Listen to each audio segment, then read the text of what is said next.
Bismillahirrahmanirrahim və bihi nəstəin və huvə xeyrun nasirin və mu'in. Biz ötən bəhsimizdə fil müharibəsinin başlanğıcından və filin Kəbəyə doğru getməməsindən və Allahın bəlasının Əbrəhə qoşununun başına yağmasından sizə bəhs etdik. Və o bəhsin davamı olaraq qeyd olunur ki, deməli bu daşlar haqqında danışmaq üçün, yəni burada bir haşiyə toxunmaq lazımdır ki, biz Quran ayəsində də qeyd elədik ki, gildən bişmiş xırda daşlar, belə bir daşlar quşların dimdiyində idi ki, onlar o daşları qoşunun başına yağdırırdılar. Və bu daşlar elə tərkibdə idilər ki, hara dəyirdisə oranı deşib əks tərəfdən çıxırdı.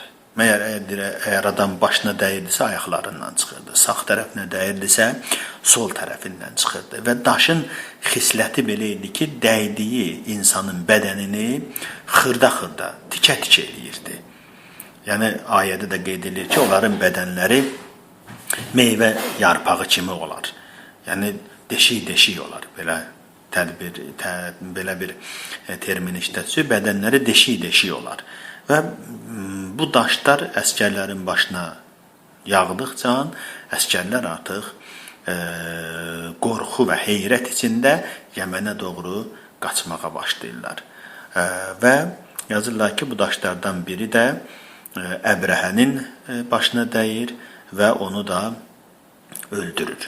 Və sonradan onun meyidinə baxanlar görürlər ki, onun meyidi elə bir vəziyyətə, onun cəsədi elə bir vəziyyətə düşür ki, üzvləri, bədən üzvləri, bədənin ətləri tikə-tikə olur.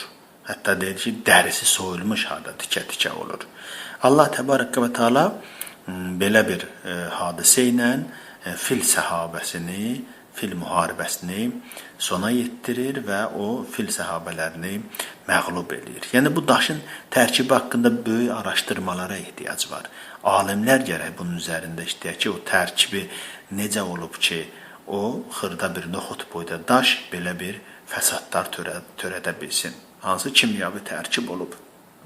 Əslində müasir terminlə desək, bu daşın özü hansısa bir o dövrdə mövcud olmuş kimyəvi silahdan xəbər verir. Hansısa bir, deyək ki, bizə bu gün də məlum olmayan hazırlanmış bir elementlərdən xəbər verir. Bundan sonra artıq Həbəş ordusu tamamilə məhv olur, nabud olur və onlar geri qayıdırlar.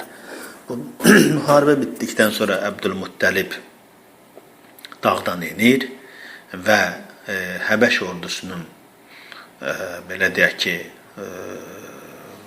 onlarda olan var dövləti qənimət olaraq bir yerə toplayır. Yanında olan öz dostlarından biri Əbdülmuttəliblə birlikdə ora yaxınlaşan Məqsud Səqəfi ilə birlikdə deyir, hərəsi bir böyük çökək qazırlar, yama qazırlar və o ləl-cəvahiratı ora doldururlar. Və sonra cəmaatı dəvət edirlər ki, onlar da bu qənimətdən öz paylarını götürsünlər. Yazırlar ki, Əbu Talib, Əbdülmuttəlib götürdüyü o qənimət ömrünün sonuna qədər onu ehtiyatsız elədi. Onu heç nədən ehtiyaclı olmağa imkan vermədi.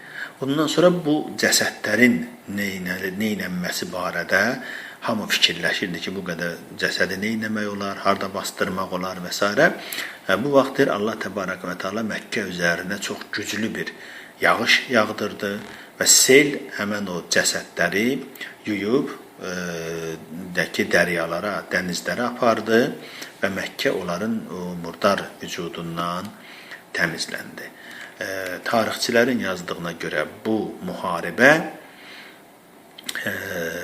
570-ci miladi ilində, yəni Həzrəti İsa'nın dünyaya gəlməsindən 570 il, bəzi tarixçilərin yazdığına görə 571 il sonra baş vermişdi ki, bu həmən ildir ki, Allahın Rəsulu dünyaya göz açmışdır. həmən ildir ki, o dövrdə Allahın höccəti yer üzərinə nazil olmuşdu. Yəni, bu bərəkətli ildə Xatəmül Ənbiya, yəni Peyğəmbərlərin sonuncusu dünyaya göz açmışdır. Bu barədə tarixçilərin müxtəlif rəyləri var. Təbəri və İbn Əsir öz tarixlərində belə qeyd edirlər ki, Qeys ibn Muxrəmə, Qəssas ibn Əşyam və Abdullah ibn Əbbas belə rəvayət edirlər ki, Allahın Rəsulu fil ilində dünyaya gəlmişdir. İbn Kələbi yazır ki, Peyğəmbərin atası Əbdullah ibn Əbdülmuttəlib İran padişahı Xosrov Ənuşirəvanın hakimiyyətinin 24-cü ilində dünyaya gəlmişdir. Peyğəmbər özü isə onun hakimiyyətinin 42-ci ilində dünyaya göz açmış. Xosrov Pərviz İbn Xosrov Hürmüz İbn Xosrov Ənuşirəvanın hakimiyyətinin 22-ci ilində Peyğəmbərlik məqamına çatmış və Xosrov Pərvizin padişahlığının 32-ci ilində Məkkədən Mədinəyə hicrət etmişdi. İbn İshaq qeyd edir ki, Peyğəmbər əleyhissalam Rəbbiyəl əvvəl ayının 12-ci gecəsində həftənin bazar günü və yaxud bazar ertəsi günü deməli dünyaya göz açmışdır. Bu ev haqqında xüsusi bir arayış var ki, biz onu gələn bəhsimizdə sizin diqqətinizə çatdırarıq inşallah. Əssalamu aleykum və rəhmətullah və bərəkatuhu.